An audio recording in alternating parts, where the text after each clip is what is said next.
नमस्कार दोस्तों, all about pieces के नॉलेज शेयरिंग सीरीज़ में आप सबका स्वागत है। इस नॉलेज शेयरिंग सीरीज़ के पहले वीडियो में हमने देखा था how to choose a right PC. एक अच्छा पीसी चूज़ करने के लिए क्या क्या पैरामीटर्स होते हैं, किन चीज़ों का ध्यान रखना होता है, कौन से कंपोनेंट्स होते हैं और उसमें से सीपीयू और जीपीयू के बारे में जाना था। इस वीडियो में बाकी के कंपोनेंट्स के बारे में देखेंगे। अगला कंपोनेंट है स्टोरेज। स्टोरेज दो टाइप के होते हैं, टेम्परेरी स्टोरेज और permanent storage. RAM random access memory temporary storage होता है। हार्ड डिस्क और solid state drive SSD permanent storage category में आता है। पहले रैम के पैरामीटर्स देखते हैं। पहला पैरामीटर है फ्रीक्वेंसी और स्पीड। रैम की फ्रीक्वेंसी मतलब डेटा ट्रांसफ़र कितने स्पीड पे होता है। फ्रीक्वेंसी जनरली हर्ट्ज़ पे मेजर करते हैं। जनरली रैम की frequency 2400 megahertz, 3000 megahertz, 3200 megahertz and so on. Next parameter होता है लेटेंसी। लेटेंसी मतलब रैम कितना वक्त लेती है डेटा फेच करने के लिए या डेटा रीड करने के लिए। टेक्निकल टर्म में कैश लेटेंसी नाम से जानते हैं इसको। कैश का मतलब होता है कॉलम एक्सेस ड्रॉप और सिग्नल। इसको रैम के स्पेसिफिकेशन में CL14, CL16, 17, CL18 ऐसे लिखते हैं। जितनी लोअर लेटेंसी होती है उतना परफॉर्मेंस अच्छा होता है। 3200 मेगाहर्ट्ज़ फ्रीक्वेंसी स्वीट स्पॉट है रैम स्पीड्स के लिए। CL16 और 3200 मेगाहर्ट्ज़ परफेक्ट कॉम्बिनेशन होता है किसी भी डेस्कटॉप पीसी के लिए। और भी कुछ पैरामीटर्स होते हैं जैसे रैम की हाइट। जनरली जब एयर कूलर यूज़ होता है तो रैम की हाइट मैटर करती है, मायने रखती है। मगर आजकल के air coolers generally RAM tolerance के साथ ही आते हैं। तो आजकल के नए एयर कूलर्स में तो हमने कभी ये प्रॉब्लम फेस नहीं किया है रैम की हाइट का। अगर RGB रैम होती है तो कभी कभी इशू आता है, क्योंकि RGB रैम की हाइट नॉर्मल रैम से ज़्यादा रहती है। कॉर्सेयर, टीम ग्रुप, एडेटा, जी स्किल ये कुछ फेमस ब्रांड्स है रैम में। सबसे स्टैंडर्ड ब्रांड होता है कॉर्सेयर। हम लोग जनरली कॉर्सेयर के रैम प्रेफर करते हैं, मगर आजकल कॉर्सेयर के रैम की कीमत थोड़ी ज़्यादा है तो इसलिए टीम ग्रुप या एडेटा हम लोग प्रेफर करते हैं। अगर आपको RGB रैम चाहिए तो जी स्किल सबसे बढ़िया है। अब परमानेंट स्टोरेज की तरफ बढ़ते हैं। परमानेंट स्टोरेज में सबसे पहला है हार्ड डिस्क। हार्ड डिस्क का स्पीड जनरली RPM में मेजर किया जाता है। RPM मतलब रिवॉल्यूशंस पर मिनट। अंदर जो मोटर होती है उसका स्पीड कितना है। जनरली 5400 और 7200 RPM ये दो स्पीड होते हैं डेस्कटॉप हार्ड डिस्क में। 7200 RPM बेस्ट स्पीड होता है। Hard disc generally large capacity जैसे 1 TB, 2 TB, 4 TB, 8 TB, 16 TB तक ऑफ़र करते हैं और कंपैरेटिवली अफोर्डेबल प्राइस में compare to SSD। Western Digital और सीगेट दो फेमस ब्रांड्स है हार्ड डिस्क में। हार्ड डिस्क चूज़ करते वक्त हमेशा डेस्कटॉप हार्ड डिस्क चूज़ कीजिए। जैसे सीगेट में बैराकोडा सीरीज़ हो गई या WD में WD ब्लू, WD मतलब Western Digital Blue Caviar series choose कीजिए। परमानेंट स्टोरेज में हार्ड डिस्क के बाद अगला पार्ट आता है solid state disk SSD। SSD silicon chips से बनी होती है, इसलिए हार्ड डिस्क के कंपैरिजन में बहुत अच्छा परफॉर्मेंस देती है। SSD का स्पीड जनरली सीरियल रीड और सीरियल राइट में मेजर करते हैं। आप अगर SSD के स्पेसिफिकेशंस पढ़ोगे तो उसमें एक पैरामीटर मिलेगा speed serial read and serial right. वो स्पीड का पैरामीटर होता है, वो होता है MBPS मतलब मेगाबाइट्स पर सेकेंड। जितना ज़्यादा उतना अच्छा।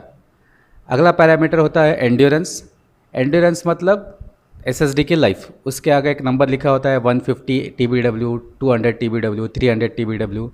150 TBW का मतलब होता है 150 टेराबाइट रीड राइट ऑपरेशंस होने के बाद SSD की लाइफ ख़त्म हो जाएगी। SSD में दो टाइप होते हैं, एक SATA और एक NVMe।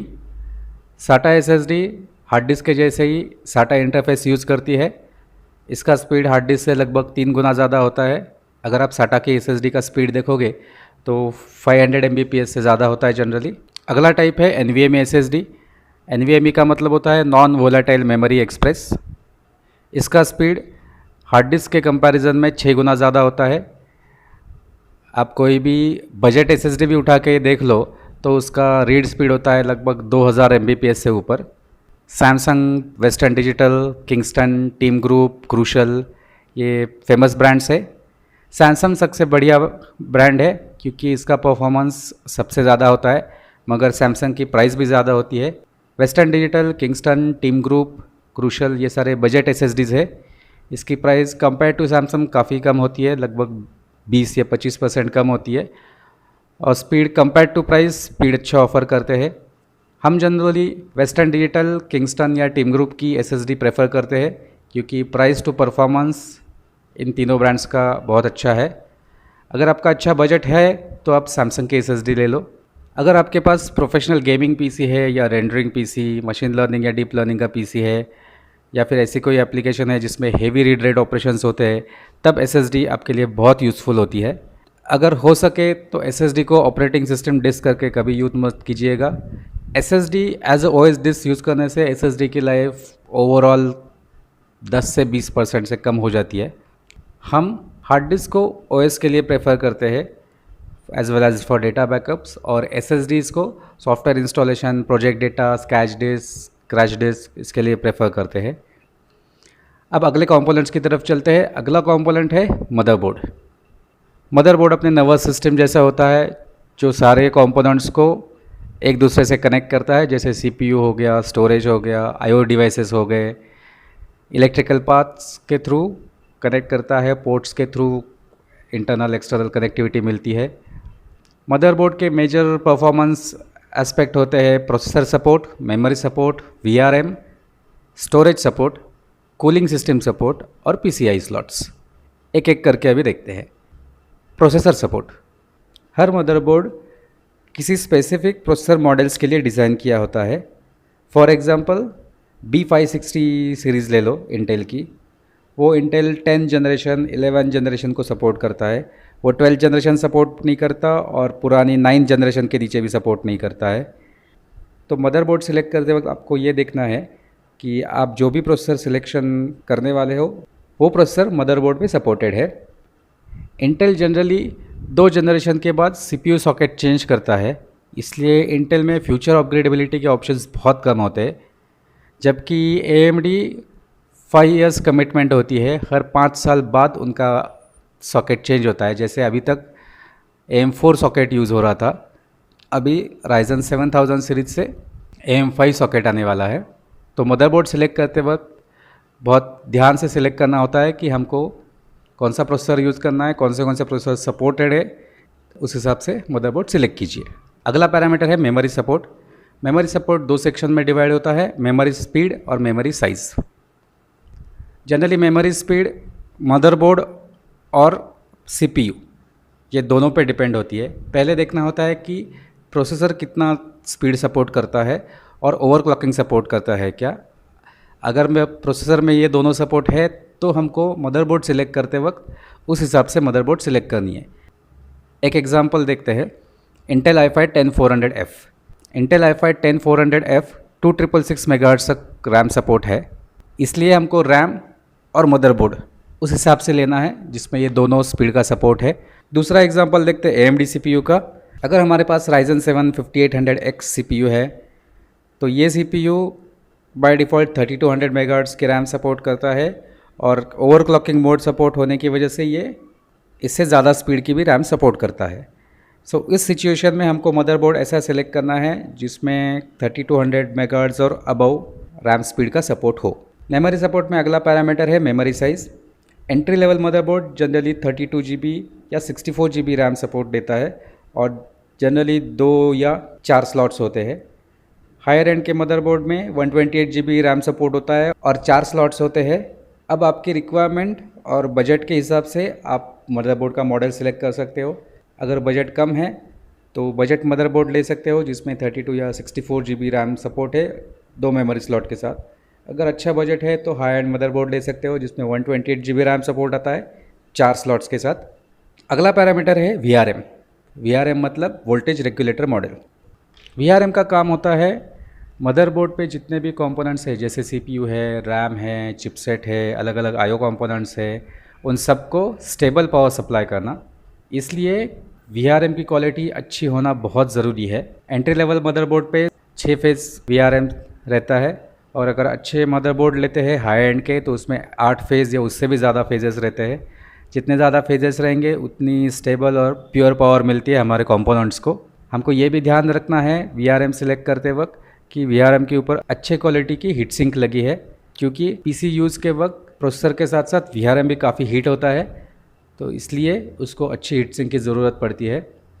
अगर VRM पे अच्छी हीट सिंक नहीं है और आपका PC हेवी यूज़ में है तो VRM गर्म हो जाता है और गर्म होने के बाद वो स्टेबल पावर सप्लाई नहीं कर पाता है, जिसकी वजह से ओवरऑल CPU का परफॉर्मेंस कम होने लगता है और जिसकी वजह से PC का भी परफॉर्मेंस लो पड़ता है। इसलिए मदरबोर्ड सिलेक्शन के वक्त VRM के ऊपर ध्यान देना बहुत ज़रूरी होता है।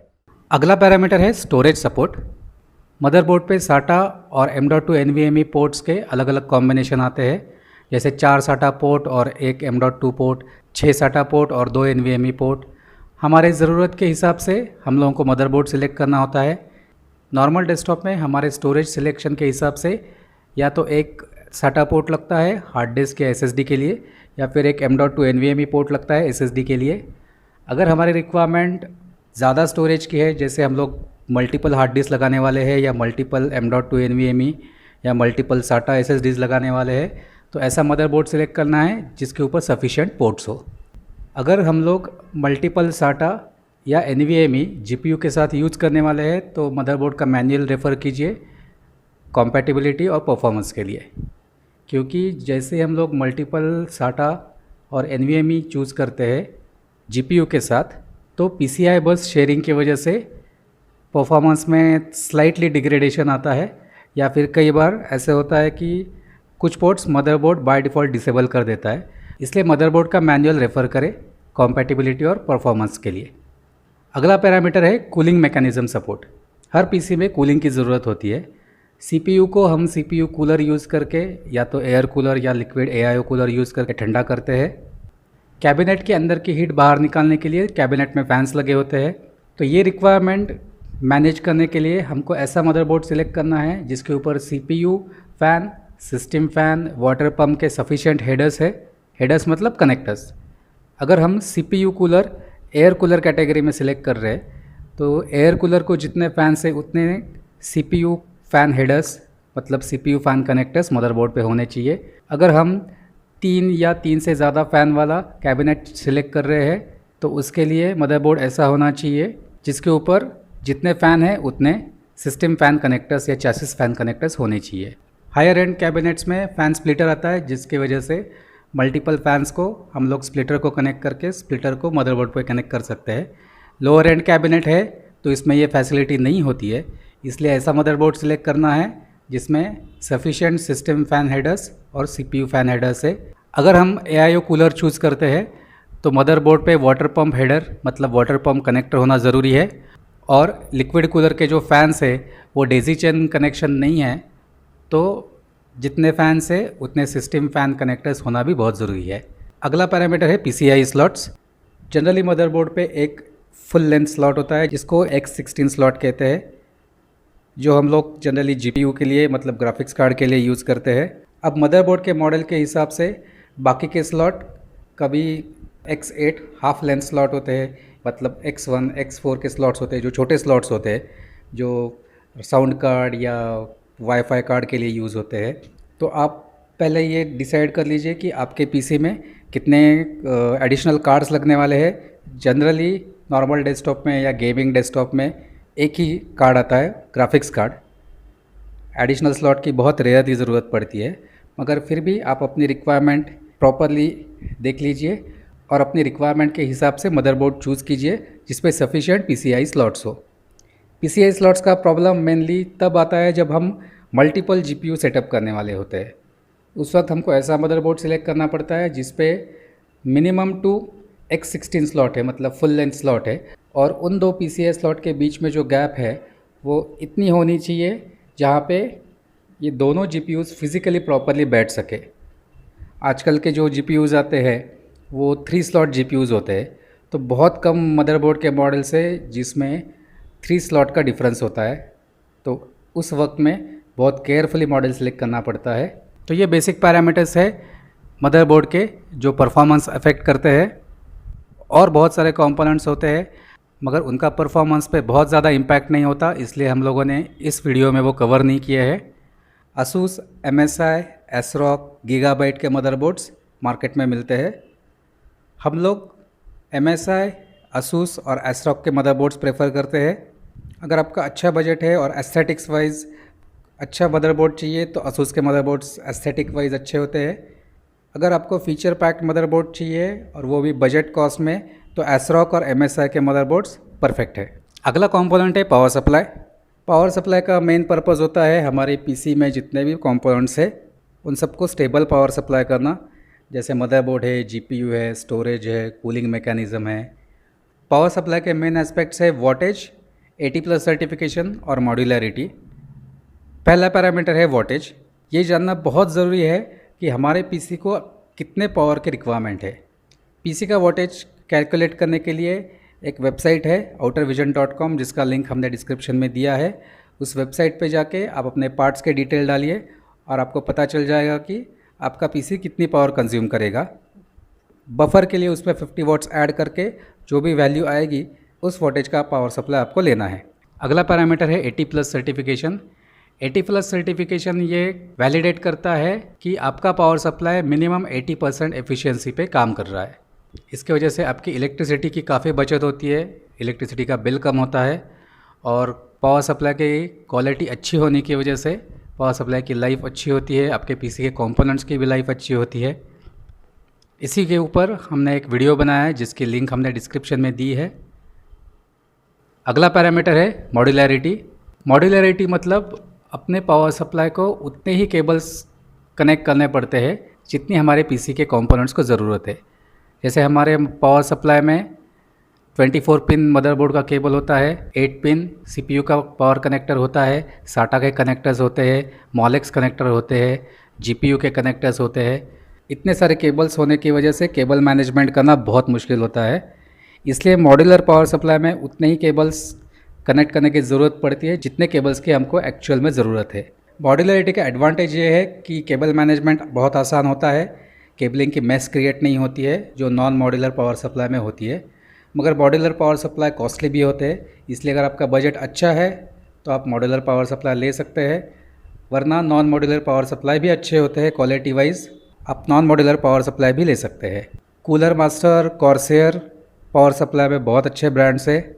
अगर आपको हाई वोल्टेज पावर सप्लाई चाहिए, जैसे पावर रिक्वायरमेंट 850 वॉट्स या उसके ऊपर है, तो उस कंडीशन में कॉर्सेयर, सिल्वरस्टोन, एंटेक, इनके पास बहुत अच्छे अच्छे मॉडल्स है।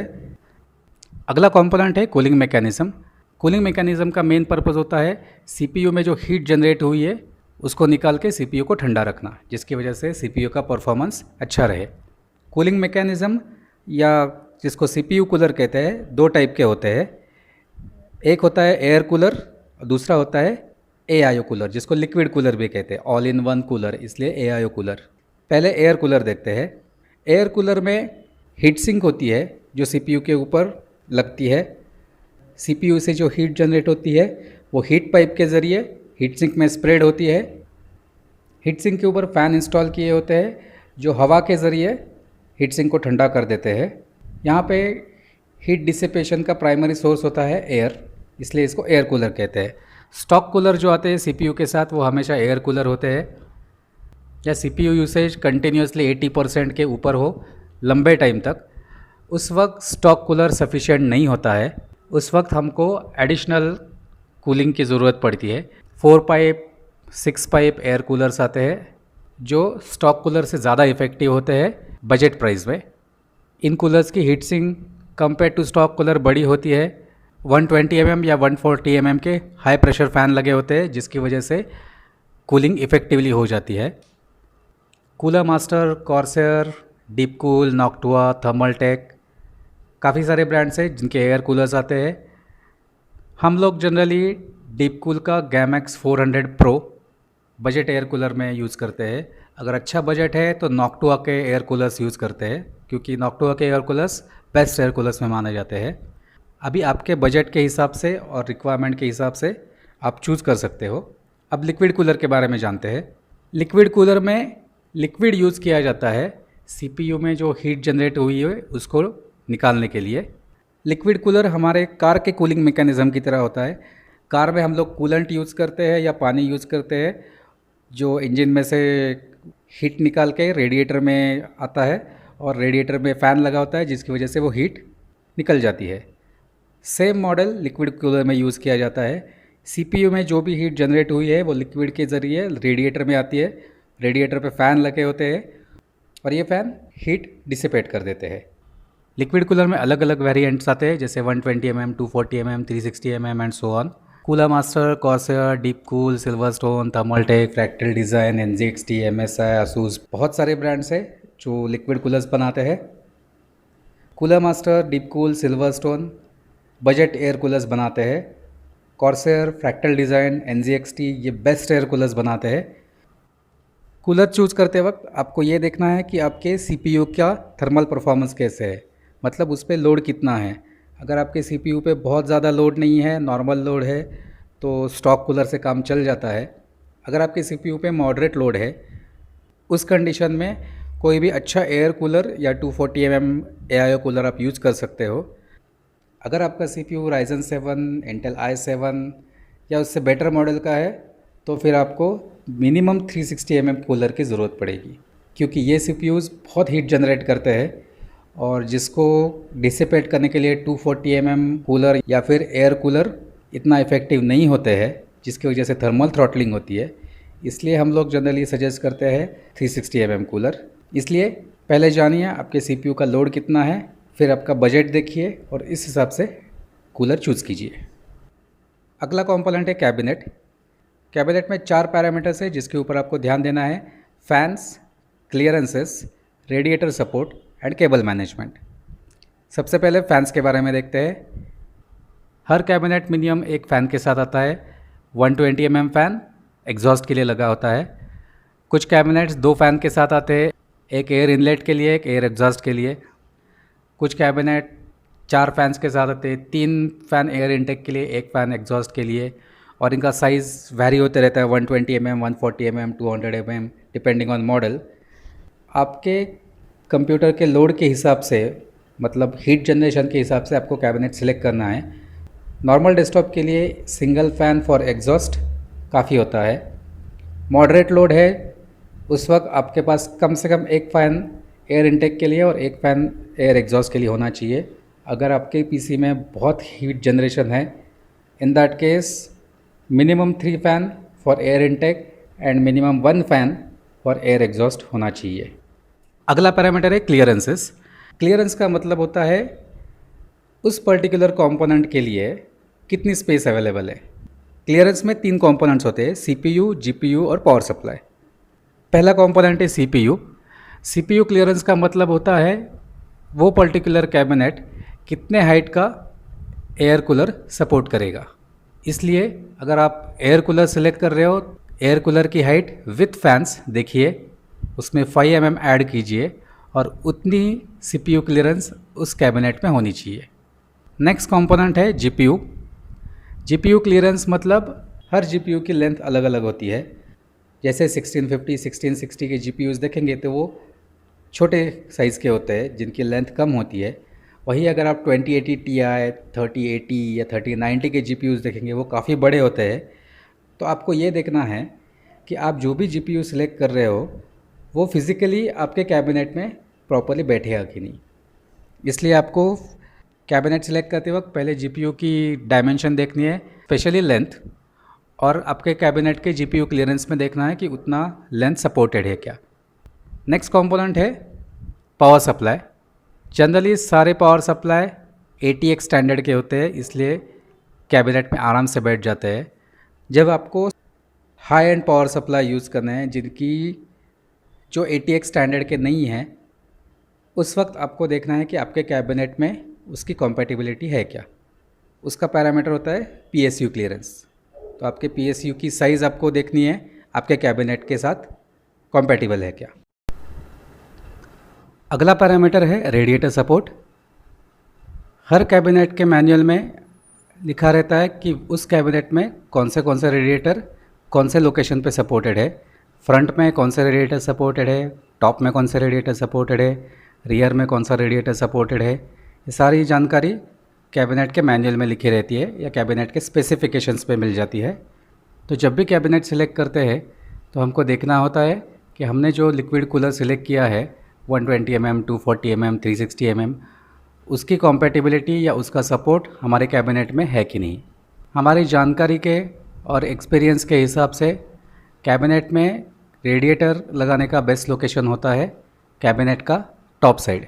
इसका रीज़न जानने के लिए पहले देखते हैं लिक्विड कूलर काम कैसे करता है। लिक्विड कूलर में सीपीयू की हीट लिक्विड में आ जाती है। ये गर्म लिक्विड रेडिएटर के फिन्स में स्प्रेड हो जाता है और रेडिएटर के ऊपर जो फैंस लगे रहते हैं वो हमेशा ब्लोअर मोड में लगे रहते हैं। वो फिन्स में से हवा बाहर फेंकते हैं जिसकी वजह से लिक्विड ठंडा हो जाता है और प्रोसेसर का टेम्परेचर कंट्रोल में रहता है। रेडिएटर के फैंस ब्लोअर मोड में काम करते हैं, इसलिए रेडिएटर को फ्रंट में नहीं लगा सकते, वरना फैंस बाहर से ठंडी हवा लेंगे और जो गर्म हवा आएगी वो पूरी कैबिनेट के अंदर रहेगी, जिसकी वजह से कैबिनेट के अंदर के कंपोनेंट्स गर्म हो जाएंगे। ये प्रॉब्लम अवॉइड करने के लिए रेडिएटर को टॉप में लगाते हैं, जहाँ फैंस सारी गर्म हवा कैबिनेट के बाहर फेंक देते हैं। अगला पैरामीटर है केबल मैनेजमेंट। कंप्यूटर में बहुत सारे केबल्स होते हैं, आपके पावर सप्लाई के तरफ से आने वाले केबल्स, फ्रंट पैनल की तरफ से आने वाले केबल्स, ये सारे केबल्स को प्रॉपरली राउटिंग करना बहुत ज़रूरी होता है, ताकि जब भी अगर ट्रबल शूटिंग करने की ज़रूरत पड़े तो ज़्यादा दिक्कत ना आए। अब केबल राउटिंग करने के लिए जगह की ज़रूरत होती है, इसलिए हमको ये देखना होता है कि हम जो भी कैबिनेट सेलेक्ट कर रहे हैं उसमें कम से कम 10 मिलीमीटर की केबल मैनेजमेंट स्पेस हो।